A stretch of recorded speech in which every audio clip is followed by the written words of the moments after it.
Welcome to the Science to People podcast, where we turn cutting edge health and science insights into information that's discoverable, understandable, and actionable. I'm your host, Brinley Murphy-Reuter. Now, if you Google today's guest, Dr. Matt Motta, you'll find that he's an assistant professor in the Department of Health Law, Policy, and Management at Boston University's School of Public Health, and he's affiliated with Harvard and Brown as well. He studies how Americans form their opinions on science, health, and public policy, focusing on issues like vaccine confidence, climate change, and anti-intellectualism. But what does that really mean? And what does that mean for all of us? How does someone with this background help everyday people cut through the noise of confusing headlines and take action on pressing health and science concerns? Well, let's find out. Dr. Motta, welcome to the Science to People podcast. Hey, Dr. Matt Motta. Did I pronounce that right? Did. Yes. Yeah. Great. Awesome. Welcome to the Science to People podcast. Thanks so much for having me. I'm excited to chat. Yeah, thank you for coming on. So normally we start these podcasts by asking kind of how you would describe your works. If we're stuck in a really long line at a coffee shop and we're just kind of bored looking to chat and we don't happen to both have headphones in, which I'm sure would actually normally be the case, right? And I turned around and said, "Hey, like, how's your day? How's it going? Like, what do you do? What do you do in this coffee shop? What would you say?" Well, this is great. I have a lot of practice with this because there are no short coffee shop lines in Boston. So That's every Dunkin' in the city has heard this before. No. So I'm at. no, wait. You get your coffee at Dunkin'? I love Dunkin' Donuts. I am very brand loyal to Dunkin' Donuts. I was alarmed to learn today that they've raised the price of a medium coffee by a couple of cents, which I imagine has something to do with ongoing political effects. Yeah. So Yeah. Tariffs. I am very brand loyal. But no, Wow. so I'm Matt Motta. I'm an assistant professor in the Department of Health Law, Policy, and Management at Boston University School of Public Health. And generally speaking, my research tries to do four things. I want to know how many Americans hold opinions at odds with the best available science about vaccines, about climate change, about any number of controversial issues. How many Americans hold opinions at odds with best available science, and where do those views come from? Why are some people more likely to hold views at odds with the science than others? I also want to understand how those views impact public policy. If people don't trust science and scientific consensus, does that then shape the way that they think about politics and policy?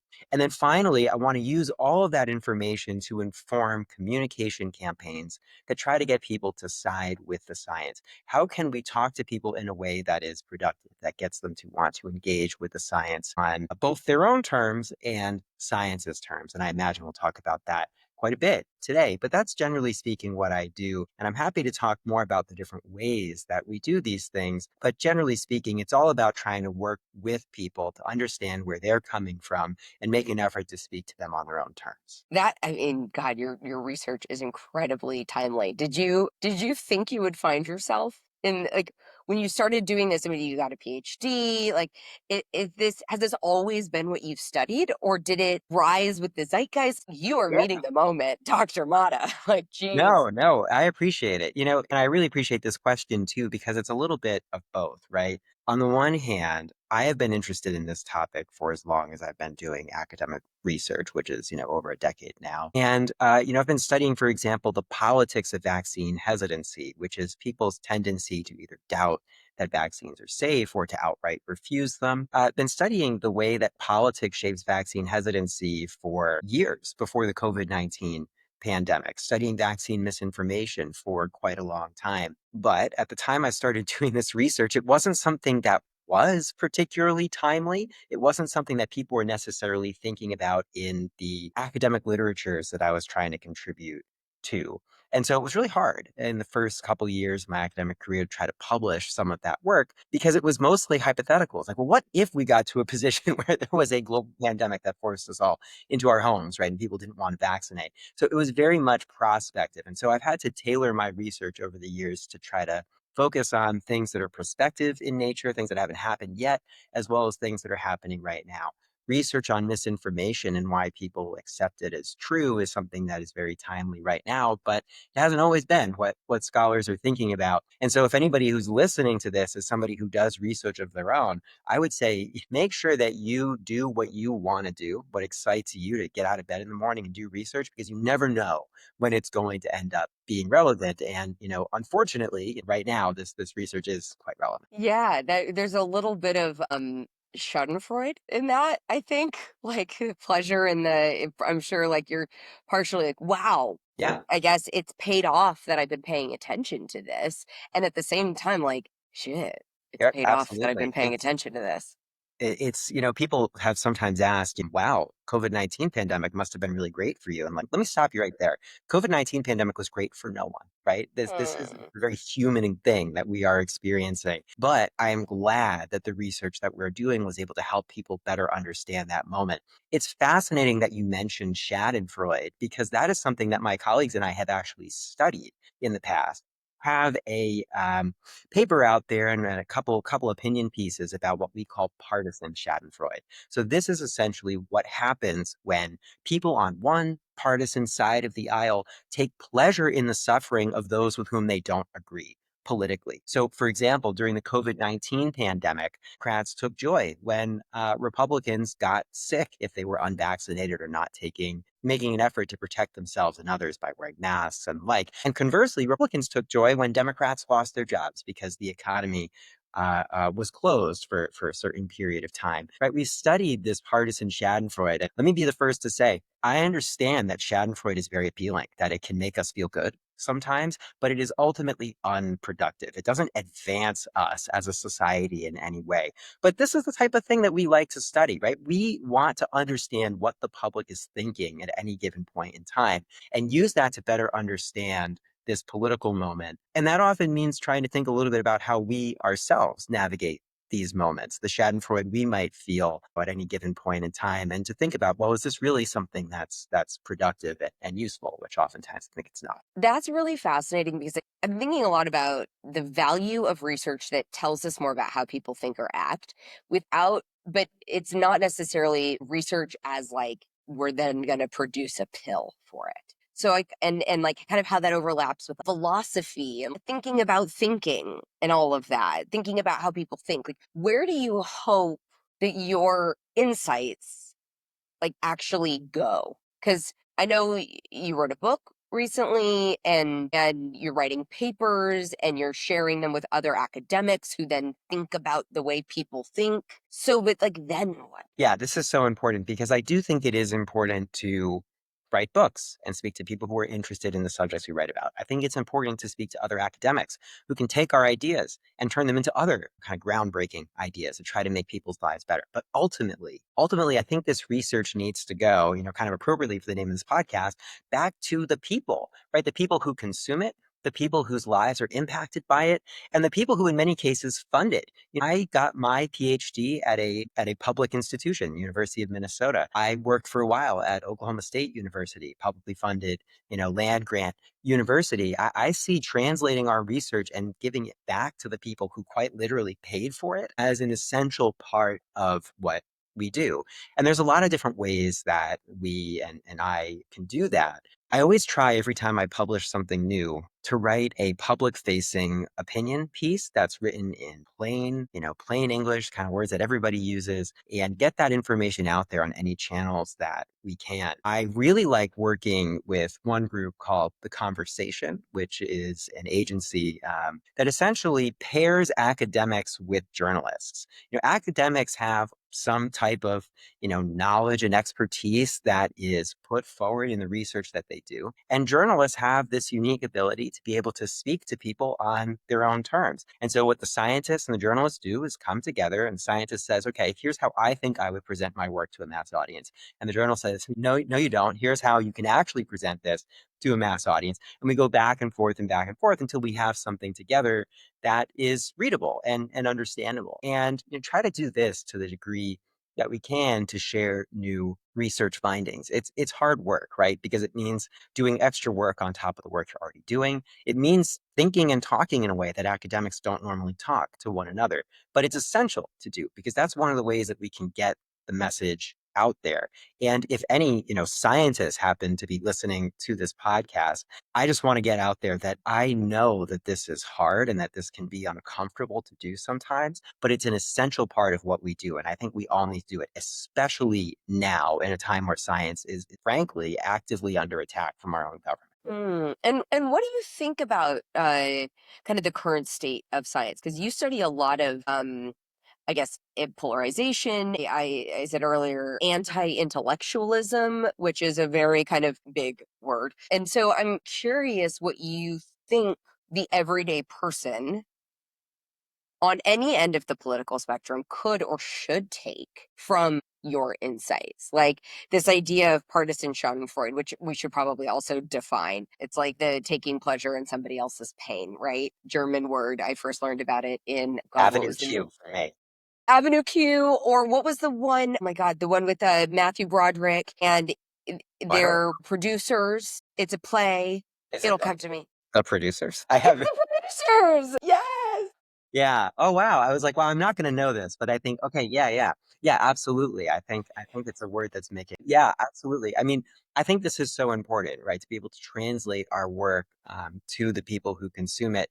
You're right. I wrote a book on anti-intellectualism, which I define as the dislike and distrust, so very personal, negative feelings toward academics, towards scientific researchers and the like. And, one of the reasons that I wrote this book was because I wanted to have a broader conversation about public distrust in science and to reframe the conversation a little bit to say, well, it's not just about distrust in scientific research. It's about distrust in the people who produce scientific research. And that is something that is so evident in many of the policy actions we see the Trump administration taking today. RFK Jr., who's the director of the Department of Health and Human Services, suggested that vaccine researchers should be thrown in prison for the work that they do. OMB, Office of Management and Budget, Director Russell Vogt said that he wanted to see bureaucrats put in trauma and afraid to go to work. These are very personal animosities toward the types of people who have expertise in a wide number of policy relevant areas when it comes to vaccines, when it comes to climate change, and the like. To understand why the government is doing what it's doing right now, I think you have to understand the way that people feel towards scientists and other types of experts. And that was why I wrote this book. It was in part because I wanted to essentially warn people this is what could happen if the Trump administration has a second term in office. So that's actually how I conclude the book, right? This is something that is meant to be accessible and it's meant to be something that people can think about.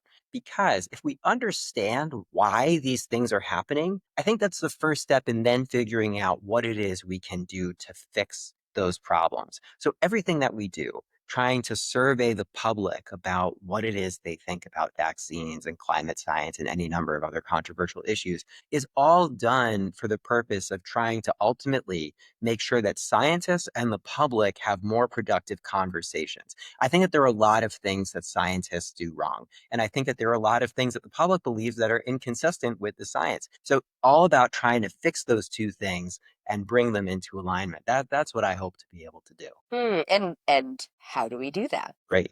Yeah, this is really the $1 million question. And this is what we spend all our time thinking about. How can we do that? And I'm going to tell you the most unsatisfying answer, which is that there's no one way. I don't think there's any one blueprint by which we're going to be able to get the scientific community to have more productive conversations with the public and vice versa.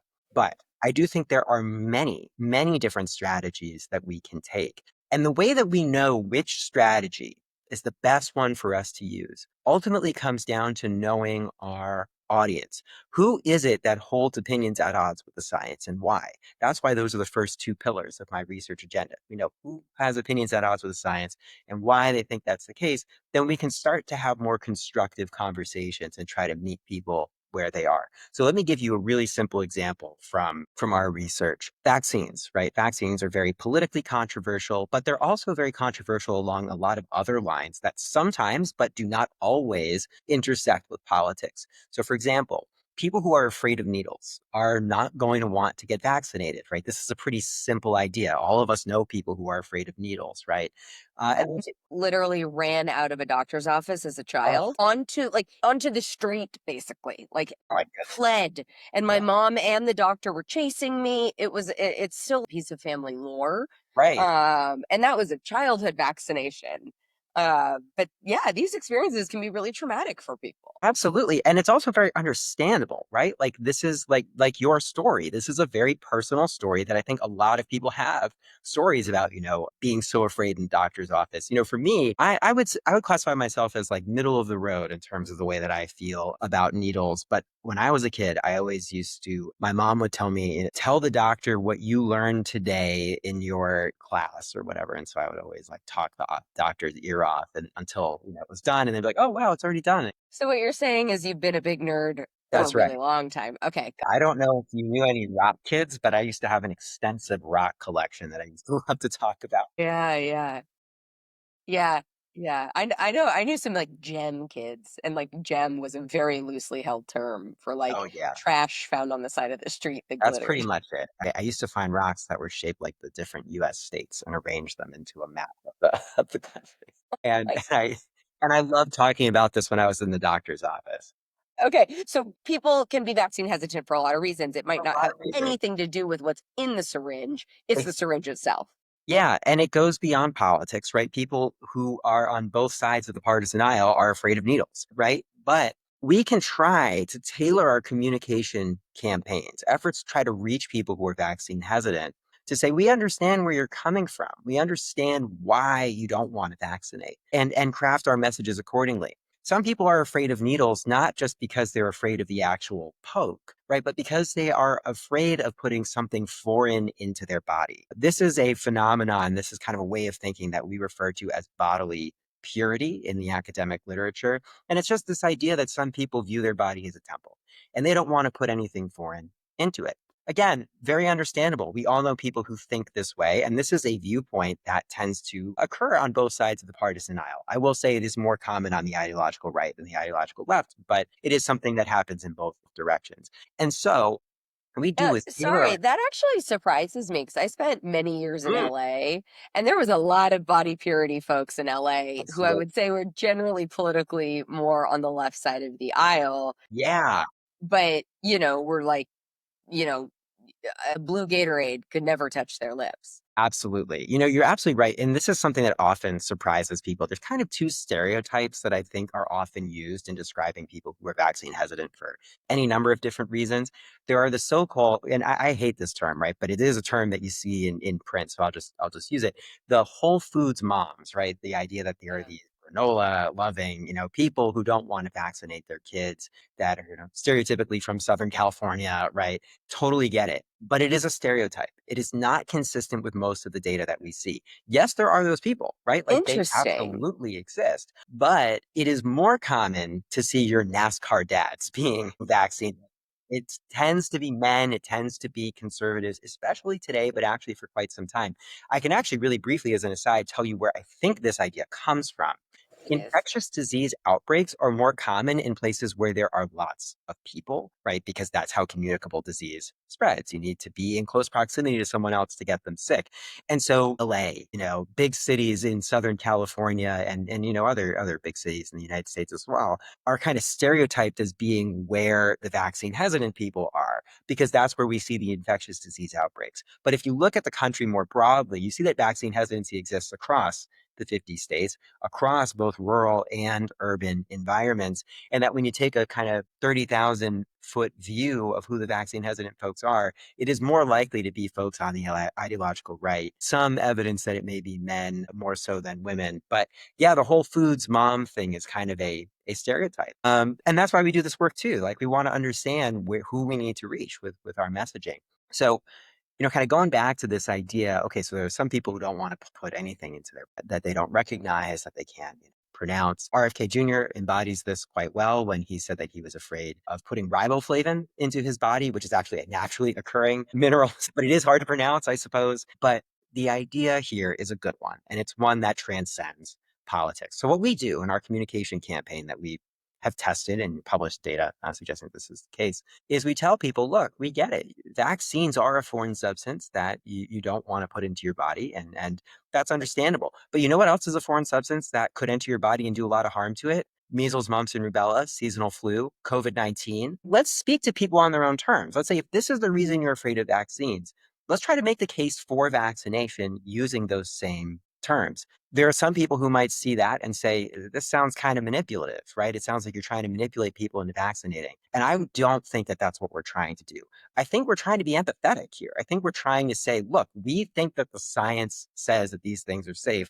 Let's at least have a conversation on terms that are shared terms. I can go broader and say that when it comes to politics, there is a huge divide between Republicans and Democrats regarding whether or not they want to vaccinate. This divide existed before COVID-19, but it has accelerated throughout the COVID-19 pandemic and its aftermath. But when Republicans go to bat for vaccination, they are very powerful communicators of why like-minded people should do the same. Plenty of research from my colleagues and I, as well as other academic research teams, that has shown this point. All of this is to say that we need to understand where people are coming from in order to speak to them effectively. And that's why we do the work that we do. And who do you share this information with? Are you sharing this with leadership, policymaker, organizations? Are you working with, like, I don't know, the ad council to do like a, you don't like a needle, I don't like a needle, but we all need to, embrace the needle campaign? Like, where does this go? Great question. And, it can go a lot of different places. And I can give some examples from my own life and my own research, but it's some combination of all of the above.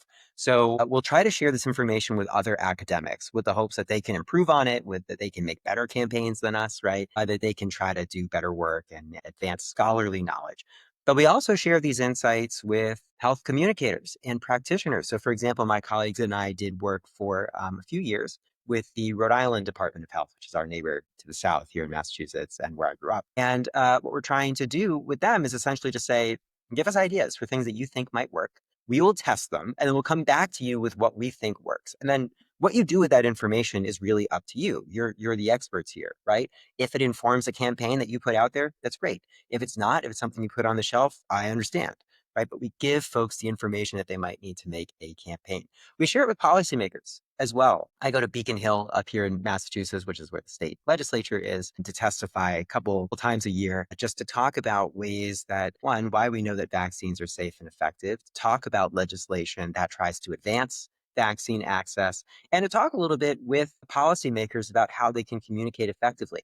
I'll tell you, I go to these sessions to advocate on behalf of certain legislation. And then legislators come up to me after, and the most common questions are, hey, I have someone come in my office in 5 minutes who's going to tell me why riboflavin is bad. How do I talk to this person? And that, to me, is what is so useful about the work that we do, that we can actually go to them and say, here is a strategy for having more productive conversations that's based in the research. When I was a postdoctoral fellow, which is what you do after you get your PhD for many people, before you get an academic job, you have kind of a training period. I did this at the Because the university. PhD wasn't enough training, Right. They right? decided we needed Yeah, extra training. more training. That's Got right. it. Cool, cool. Got it. Absolutely. So I did my postdoctoral fellowship at Yale Law School and the University of Pennsylvania. And I used to take a train in between the two campuses, which was a lot of traveling. But while I was there, I studied something called the science of science communication, which is essentially how can we use the types of scientific tools that social scientists like me use every day to advance science communication, to Yeah. actually have more productive conversations about the science itself. So we're using science to better communicate science. That was what we were focused on at the Annenberg Public Policy Center, which is who sponsored this work. And I think that this is really one of the most important things that we can do when we talk to legislators, when we talk to departments of health, to think about what is it that we have as social scientists that makes us unique. And I think often it's the methodological tools and expertise, skill sets that we have. Let's translate that into creating actionable items that lots of different, health leaders, climate leaders, et cetera, can use to try to have more productive conversations. Okay. And so I want to go back to the policymaker saying somebody's coming in 5 minutes and wants to talk about riboflavin. Yeah. What would you tell that person? So this is actually something I've been thinking a lot about is like drinking. Alcohol has been everywhere recently. Like there's like this movement about kind of anti-alcohol movement. And by that, I mean like, let's make mocktails a thing. People who are drinkers versus non-drinkers not necessarily mean you're like sober or an alcoholic. And I think we're coming into Alcohol Awareness Month, or maybe it just happened. So it's kind of been on my mind. And I'm curious, like, if you have a heavy drinker in your family, and like all of this science, and I'm using air quotes, is really saying now, like, no amount of drinking is healthy drinking. The whole wine thing has been like more or less debunked, the red wine thing. Like, how do you have a conversation with somebody where you don't want to just like hit them over the head with like the science says that you shouldn't drink as much as you drink? How do you have that conversation? This is such a great question. Let's use the example of alcohol. I think this is a great way to think about it. So, what somebody says to you is that, or you recognize that someone in your family is drinking too much, and you know that drinking of really any amount can potentially be dangerous. First thing you need to do, I think, is to understand why that person does what they do and believes what they believe. They might begin by citing a scientific study that says something like, hey, well, a glass of red wine with dinner is, quite useful. And if your response to that is, well, it's more than a glass of red wine, you're immediately putting that person in a defensive position, right? Nobody likes to be in the position to defend themselves because, look, asking people to change their mind is really, really hard because change means changing a little piece of yourself. For many of us, the things that we believe are central to our understanding of our own identities and our sense of self and the things we do and the people we hang out with. So anytime you're trying to change someone's mind, you have to remember, right? If I put you in a defensive position, I am basically threatening not just what you do, but your identity and your sense of self. So if that person says, okay, glass of red wine with dinner, there have been studies that say that this is fine, and you come back with, well, there are meta-analyses, which are studies of scientific studies that say, well, you're wrong. Well, they're putting that person in a defensive position. That person says, or if you say to that person, it's more than a glass of red wine, it's 3 glasses of red wine, and then you have something after that, right? You're putting them again in a defensive um, position. I think a better thing to do would be to ask people, well, why do you feel as if this is something that the amount that you're drinking is something that is important to you or is fun for you? Would you ever be able to not do this, right? And have a conversation about that person's activities, that person's understanding of themselves in a way that's not threatening, to not say the science says that you're wrong. Now, you can maybe bring up the science if people start introducing the science and making arguments that are based in the science, right? If that's something that is really central to their defense of themselves, then go ahead, right? Maybe try to say, well, wait a minute, there's been some studies that push back on this, but try to always focus on the broader point. Why are you doing this, right? Like put people in a position to have a free flowing conversation with you and maybe even take some time to emphasize the point that you care about that person, right? To say, look, I'm not saying this because I want to show you that you're wrong, right? I'm saying this because I'm worried for X, Y, and Z reason. I think that would be an empathetic way and an understanding way to have a conversation about that. But to go back to the example of a state legislator who has a constituent coming in who thinks that riboflavin sounds scary or who thinks that vitamin A is a potential cure for the measles, it is so tempting to begin with the science and try to debunk it and hit people over the head with the facts. But look, this comes from a flawed assumption. The assumption here is that if people only understood what the science is, then they'd accept it. And that's often wrong because what we know from the work that we do is that sometimes the people who hold opinions at odds with the science are people who actually understand the science very well. I used to teach class on misinformation and public opinion. And one of the things that I told my students is that if you want to know something about planetary geometry, you should ask a flat earther because they have to know everything about it. In order to be able to put together a worldview wherein the world, which we can see from space in videos, is round, to make the case that it's flat, you need to know some calculus. That you are going to need to be able to assemble a very sophisticated argument. And so if we begin with the science, we're potentially going to alienate those people. And so what I would suggest folks try to do is to make an effort to understand why they think why vitamin A can be an effective cure for measles, right? And then have a conversation from there. If somebody brings up the science, if that's the first place they go and says, well, Robert F. Kennedy Jr. said that there are studies that say that vitamin A is effective, and maybe begin with the idea that people who have plenty of vitamin A in their bodies, nevertheless, can still get sick, right? Maybe ask them to unpack the mechanism. What is it about vitamin A that you think is so effective? But that's if they lead with the science. They might lead with something else. They might lead by saying, well, Robert F. Kennedy Jr. says that vitamin A is safe, so I don't need to vaccinate. Well, guess what?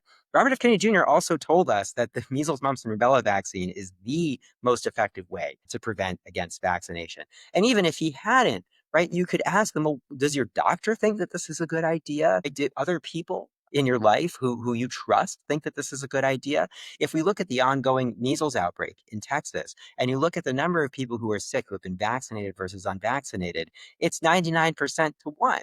Right? Try to speak to people in a way that I think recognizes where they're coming from rather than hitting them over the head with the facts. That's what I always try to recommend. Yeah, I mean, what I'm hearing here is don't fight science with science No. necessarily or at all if you can avoid it, and in general appealing to humanity and to the person's individual motivations or thought processes is going to be much more effective in whatever you're trying to persuade Yeah. rather than throwing a bunch of facts at them. And I mean, I think that's relatively like intuitive. Like we kind of get that as humans, Hmm. but yet in this world where we've now turned into warring social media accounts Hmm. with people saying research says, the science says, and they are doing these vibey duet videos responding and trying to smash down the other person's whatever they've said. Like it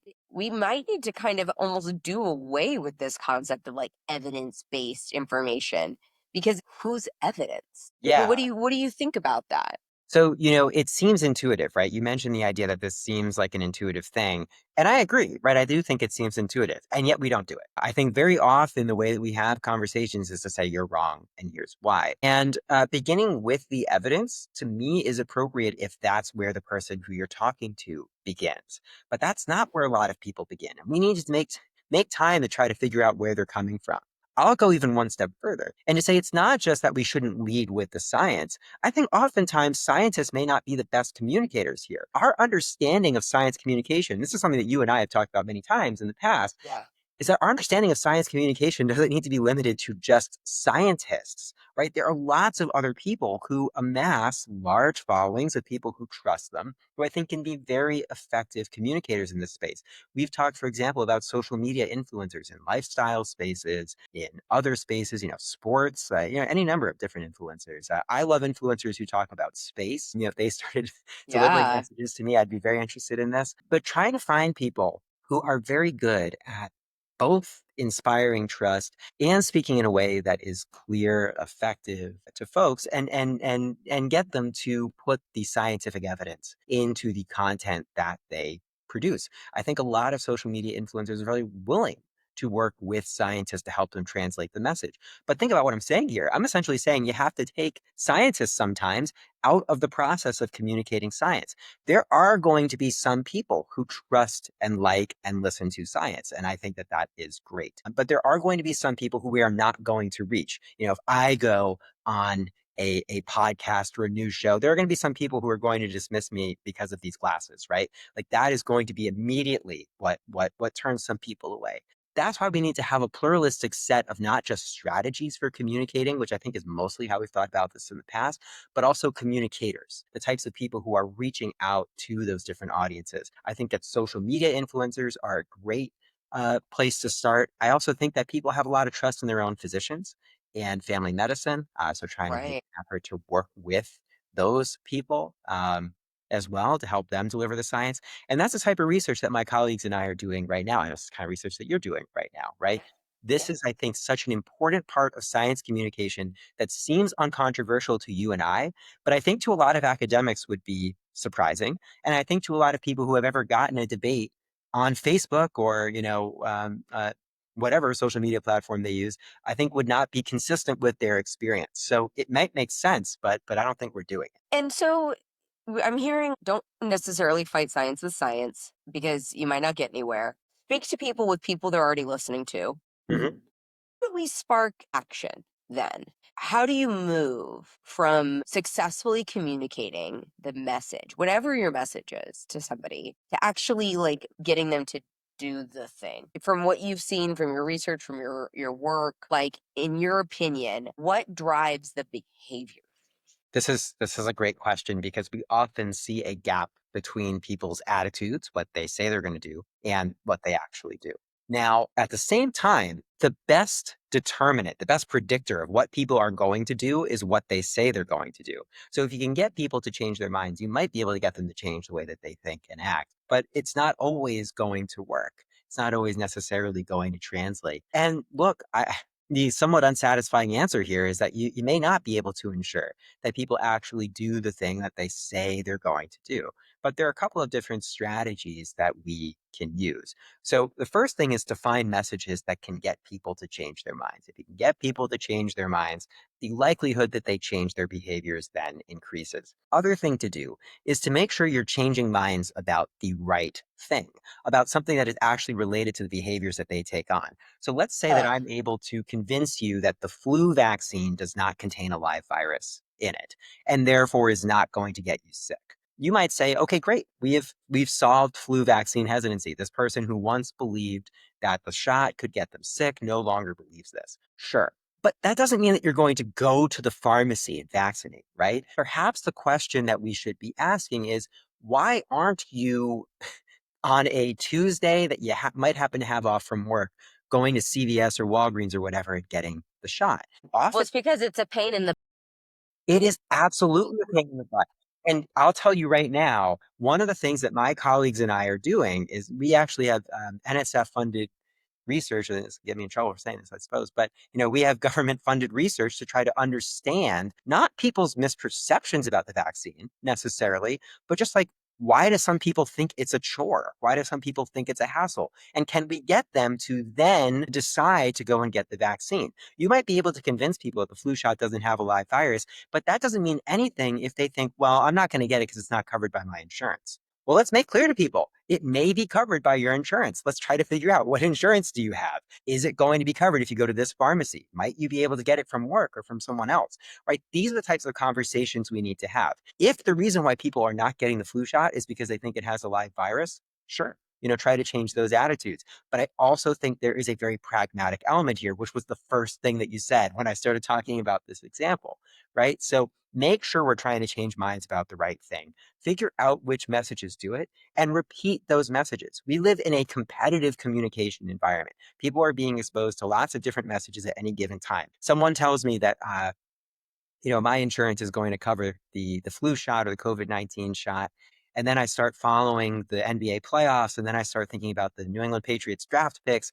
And then I come across some misinformation about the flu vaccine. I start to think, oh, okay, maybe it's not so safe. Well, all of a sudden now my attention has been divided, right? It's all over the place. right. So we need to make sure that people are getting repeated exposure to the facts, to the evidence that is actually related to the behaviors they take on. And if you can do that, then I think you're going to be able to convince people to change not just their minds, but their behaviors. How many people have the resources to do that? Well, you and I can do that in our private, personal lives. We can have conversations with vaccine hesitant friends and family, and we can, initiate those conversations over and over again. But there might be some people we don't see that often. There might be opportunities to talk about things other than vaccination, which is anathema to me, but many people talk about other things in the course of the day. Sometimes. Right. So we need to rely too on those people who have the ability to put these communications out there. Our public health departments, for example, pharmacies will also engage in this type of behavior. And so this is why when the Trump administration cuts advertising budgets for the Affordable Care Act and efforts to try to get people to enroll in insurance plans, that may not seem like a big deal. People may say, well, the law itself isn't really changing. We're just not advertising it as well. But that's actually a really big problem because what people know about when to enroll in insurance, what people know about what vaccines might be covered by their insurance is so deeply linked to the messaging that we're getting, precisely because most of us are not talking or thinking about this on a daily basis. If you work for an employer who asks you to enroll into certain benefits, like I do, I think I can speak for every single person who's gotten that email that you don't do it until maybe 10 minutes before it's due. And I mostly just click yes on everything because I don't really understand what I'm being asked. Let me be clear. I teach classes on health insurance, right? Like I don't even know you're not saying all these things, right? So I think it's really important that we understand how people actually make decisions. And if I can just really quickly say, one of the things I'm really worried about is that social scientists are not having a seat at the table in some of these policymaking conversations. Right now, for example, a government agency that makes recommendations about whether or not people should vaccinate is considering making some vaccines optional risk based, meaning that you'll only get them if you meet certain risk threshold criteria. This to me means that a lot of people on paper will qualify, but it is so much harder to say, here's a checklist of 25 things that might apply to you. See if one of them does, and then determine whether or not you vaccinate versus just get the vaccine. One is a Right. heck of a lot easier than the other. Yeah. While one might make sense medically, it often has a very similar effect to the other option, just get the vaccine, and is much easier for people to understand. I want to make sure that throughout the second Trump administration, that social scientists are having a seat at the table and saying, here's how you actually communicate with humans. Here's how you communicate with people who are not reading medical textbooks, right? Here's how you communicate with the types of people you interact with every day. Because if that doesn't happen, I'm really worried that a lot of these public health measures are not going to be implemented.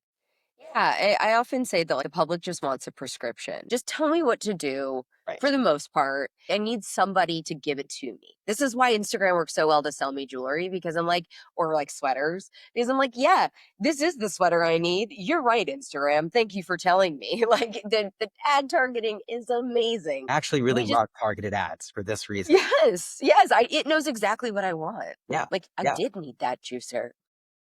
And that's not to say that we're trying to control the way that people think, right? Because director of the NIH, Jay Bhattacharya, we've also seen similar comments made by folks at the National Science Foundation, has essentially said that, look, if you're in the business of trying to correct misinformation, you are engaging in censorship because you are infringing on people's ability to believe things that are not true. And that should be a respected right in the United States. Okay, that's not what we're trying to do. Go back to my example about whether or not a flu shot is covered by your insurance. We are simply providing people with the information they need to make an informed decision. I have a particular decision I think they should make because it is consistent with the science. But I am not in the business of forcing people to do anything or forcing people to believe anything. It's all about trying to figure out how we can have more productive, empathetic conversations that provide people with the facts. And ultimately, what they do with those facts is beyond my control. I know that I'm not going to reach everybody. But the question is, can you reach at least enough people to make sure that we do something to fight climate change, to make sure that enough people get vaccinated so that we don't have a resurgence of measles? That is the name of the game. And it may be the case that some people are unreachable, and we just have to accept that that's true. But it's not about trying to control people's minds, right? It's about giving people access to the information that they need and then letting them use it as they will.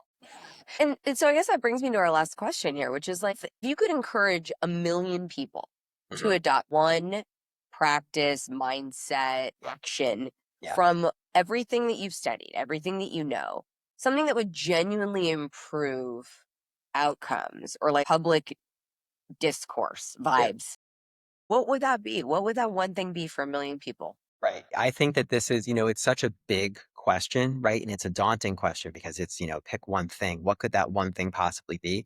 I actually think the answer to this is really, really simple.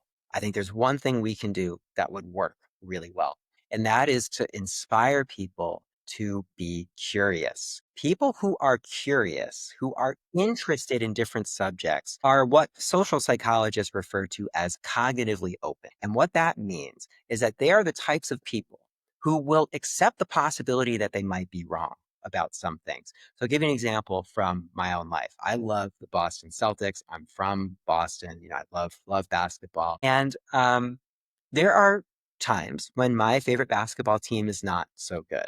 I love listening to basketball podcasts. I love watching the games. And I don't stop tuning in to my favorite sports podcasts when the Celtics are bad or when they're on a losing streak. I still want to consume that content because I want to know why my favorite team is not doing well. I'm curious. I'm Mm-hmm. interested in the subject. I like basketball. I like the Celtics. If we can get people to be curious about any number of different topics, we can get them to ultimately be more trusting. I've done research with children where I've shown that kids who are more intellectually curious about science tend to grow up to be adults who are more trusting of scientists, in part because science for them is not something that cuts against their pre-existing beliefs. They're happy to update their beliefs in the event that the science challenges them.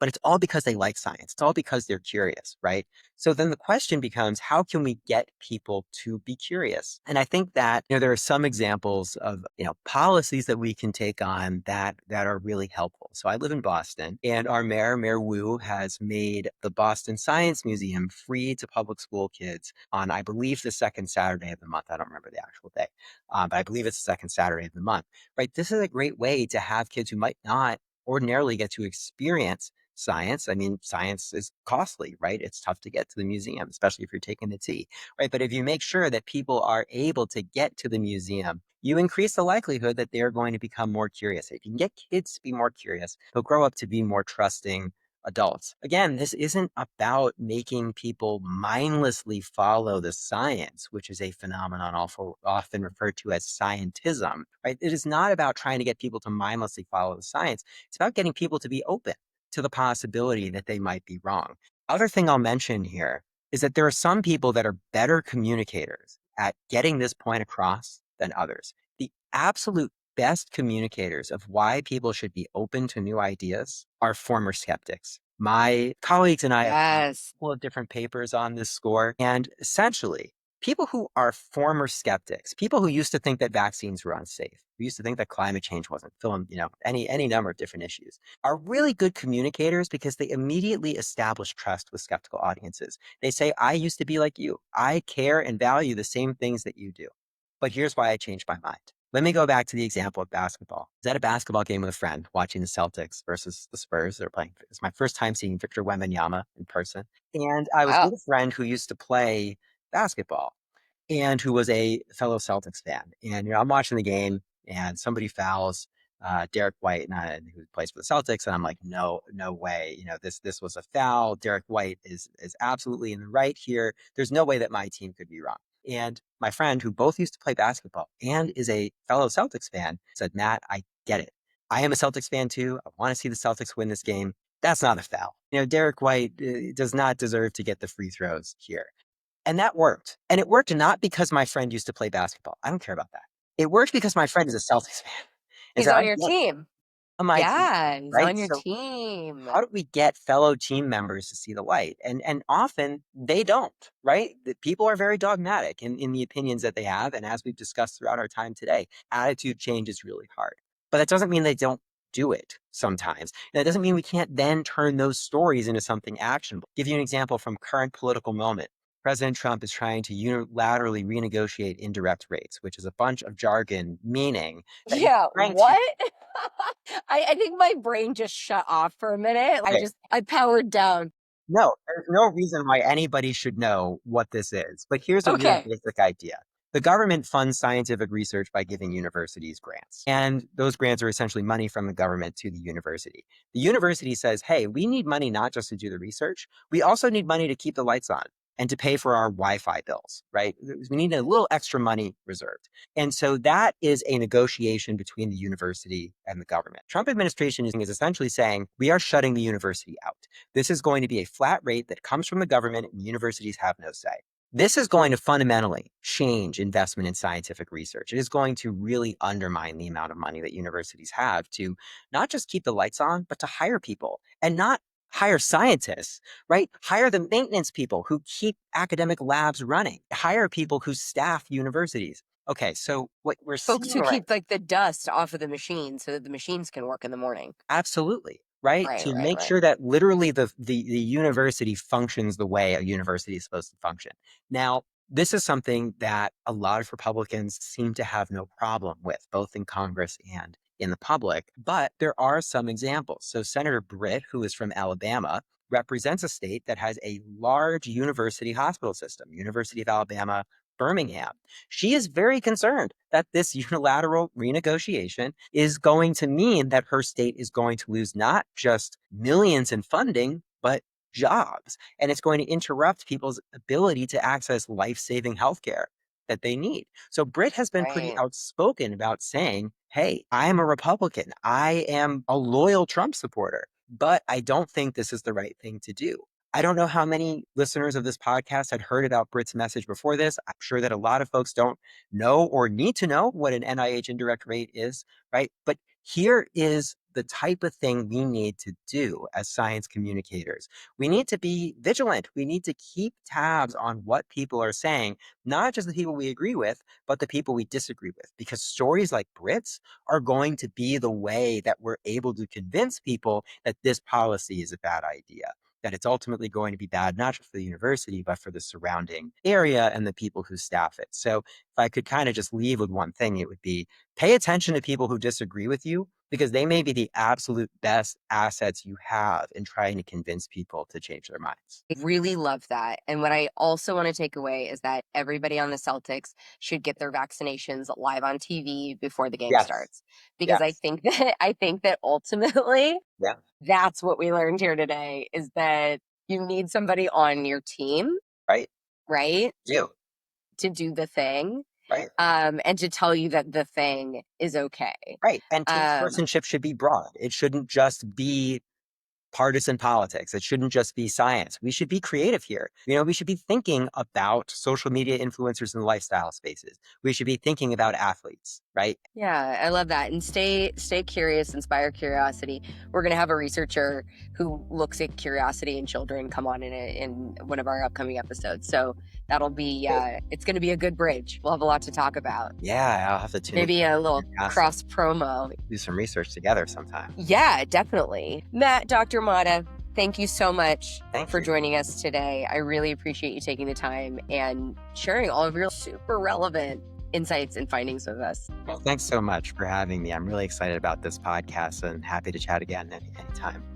A huge thanks to Dr. Motta for joining us on the Science to People podcast. His work on making health and science information discoverable, understandable, and actionable really shows us how better communication can lead to better outcomes for everyone.